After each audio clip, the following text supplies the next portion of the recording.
नवीन वर्ष थोड्याच दिवसात येत आहे आणि नवीन वर्ष सुरू होण्यापूर्वी आपल्याला काय करायचे आहे? कोणत्या गोष्टीचे पालन करायचे आहे? हे आपल्याला माहिती नसते, तर आजच्या व्हिडिओमध्ये आपण हीच माहिती घेणार आहोत. माहिती पाहण्यासाठी हा संपूर्ण शेवटपर्यंत पहा. व्हिडिओ सुरुवात करण्यापूर्वी तुम्ही कमेंटमध्ये श्री स्वामी समर्थ लिहा. चला तर मग व्हिडिओ सुरुवात करू. नमस्कार मित्रांनो, श्री स्वामी समर्थ. तुमचे स्वागत आहे ऑनली मराठी टिप्समध्ये. तुमचे स्वागत आहे. नवीन वर्ष भरभराट जावे म्हणून हे वास्तू उपाय तुम्ही अवश्य करा. जर तुम्ही नवीन कोणतेही झाड तुमच्या अंगणात लावला असेल आणि ते झाड जगण्याऐवजी वाळून गेलेली असतात, तर ते झाड तुम्ही जगण्यासाठी अनेक प्रयत्न करता, परंतु अनेक प्रयत्नाने सुद्धा ते झाड जगत नाही आणि ती वाळलेली झाडे तशीच राहून जातात. तर नवीन वर्ष येण्यापूर्वी ती झाडाची रोपे आपल्याला काढून टाकायची आहेत. म्हणजेच वाळलेली झाड असतील किंवा काटेरी झाड असेल ज्याची काही कामे नाही तरी ते तिथेच आहे, अशी झाडे तुम्हाला लगेच काढून टाकायचे आहे आणि तेथील जागा स्वच्छ करून ठेवायचे आहे. यामुळे काय होतं, घरातली जी काही नकारात्मकता आहे ती दूर होईल आणि जे बिनाकामाची काट्याची झाडे असतात ते आपल्या घराच्या परिसरात ठेवायचे नसतात. आणि घरामध्येही कोणताही प्रकारचे काट्याची झाड ठेवू नका. नेहमी ताजे आणि टवटवीत झाडे आपल्या घराच्या अंगणात असावीत आणि त्याने घरात सकारात्मकताही वाढते.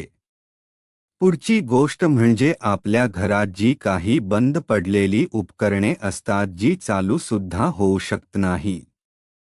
त्यामध्ये घड्याळ असू शकते किंवा स्वयंपाक घरातील काही उपकरण असू शकते, लाईटवर चालणारे उपकरण असू शकते, जे आपण सांभाळून ठेवले आहे आणि ते कधी चालूही होऊ शकत नाही.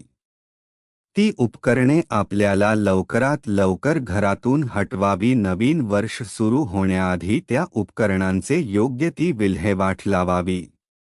कारण अशा वस्तू आपण आपल्या घरामध्ये ठेवल्या तर राहू केतूचा दोष वाढतो आणि आपल्या घरामध्ये नकारात्मकता येते. याने आपल्या घरात भांडण होऊ शकतात किंवा कोणी आजारी पडू शकते, यासारख्या गोष्टी होऊ शकतात आणि संपूर्ण कुटुंब त्या गोष्टीचा सामना करतात. म्हणून त्या गोष्टीची तुम्ही आवश्यक काळजी घ्यायची आहे. घड्याळ चालू होण्यायोग्य असेल तर त्यात लवकरात लवकर सेल टाकून घ्या आणि ब्रीजची गोष्ट असू शकतात. मी फक्त उदाहरण म्हणून गोष्टी सांगितल्या आणि अजून काही गोष्टी तुम्ही उगाचच सांभाळून ठेवली असेल तर त्याची नवीन वर्ष येण्याअगोदर योग्य ती विल्हेवाट लावावे. आपल्या घरामध्ये आपण काही फाडलेली पुस्तके ठेवलेली असतील किंवा फोटो असतील किंवा गंजलेला काही मूर्त्या असतील, गंजलेले काही सामान असेल, तर ते लवकरात लवकर हटवायचे आहे. यामुळे काय होते, आपल्या घरामध्ये कलह वाढतो. त्याचबरोबर आपल्या घरामध्ये युद्धाचे फोटो लावायचे नाहीत. जर तुम्हाला फोटो लावायची हौस असेल तर तुम्ही घोड्याचे फोटो लावू शकता, 7 घोड्यांचे फोटो लावू शकता किंवा पाण्याचे मुक्त विहार करणाऱ्या माशांचे फोटो तुम्ही तुमच्या घरामध्ये लावू शकता. मेंढ्यांच्या कळपांचा फोटो असेल, जिथे बाहेरची लोक आली आणि सगळ्यांचे लक्ष किती जाते किंवा बाहेरून तुम्ही आलात आणि तुमचेही लक्ष घरात आल्यावर तेथे जाईल, अशा टेबलवर तुम्ही उंटाची मूर्ती ठेवू शकता.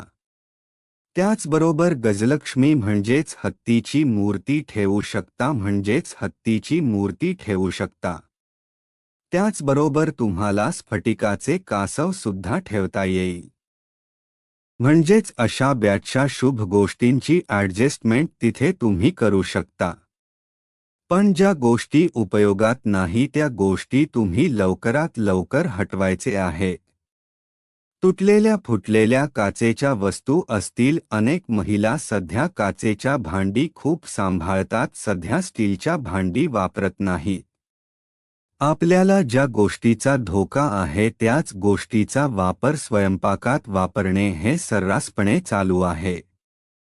तर तुम्हाला महत्त्वाची गोष्ट लक्षात ठेवायची आहे की घरामध्ये प्रसन्नता कशी ठेवायची आहे हे तुम्ही जास्त पाहणे गरजेचे आहे, जेणेकरून नकारात्मकताचा हास होईल आणि पॉझिटिव्हिटी येईल, म्हणजे सकारात्मकता.